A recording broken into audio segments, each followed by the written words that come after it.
عورت از قبیل جن سے انسان نہیں، ہم شکل ضرور ہے انسان کی،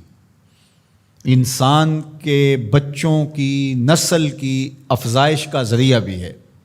انسانوں کی طرح بولتی بھی ہے، کلام بھی کرتی ہے اور کھانا پینا بھی انسانوں کی طرح ہے، لیکن از قبیل جن سے انسان نہیں ہے۔ یہ میں کسی پڑھے لکھے کی بات آپ کے سامنے رکھی۔ بدھ کہتا ہے، زمانہ جس کا معترف ہے، وہ کہتا ہے کہ عورت بدی کا سر چشمہ ہے،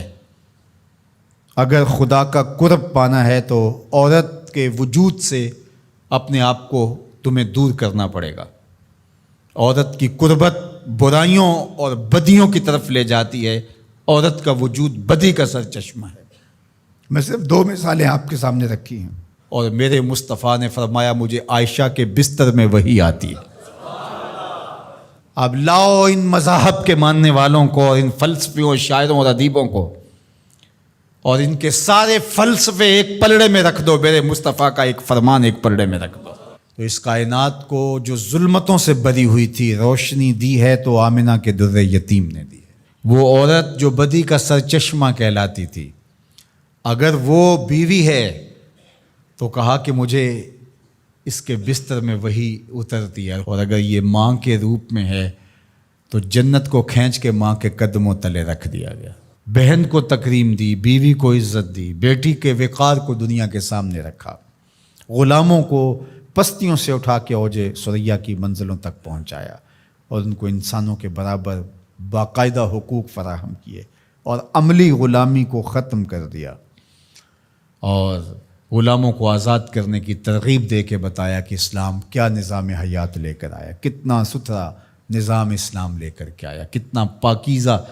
دین لے کر اسلام آیا ہے۔ یتیموں کو، بیواؤں کو، اراملہ کو، مساکین کو، کثیر العیال لوگوں کو، غربا کو کس طرح ان کی عزت نفس کے ساتھ ان کو آگے بڑھایا اور زندگی میں آگے بڑھنے کے موقع فراہم کیے۔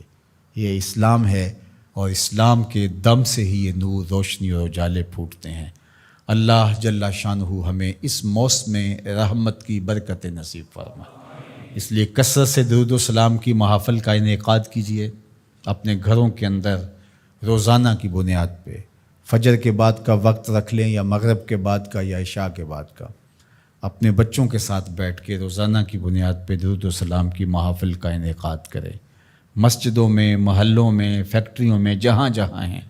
حضور کے نام کی مجالس کا انعقاد کریں، درود کی محافل کا انعقاد کریں، حضور کی سیرت کی محافل کا انعقاد کریں، زمانے کو حضور کی سیرت بتائیں۔ یہ موسم ایسا ہے کہ دلوں کا رجحان ہے، تو اس سے بھرپور فائدہ حاصل کریں، اور بتائیں کہ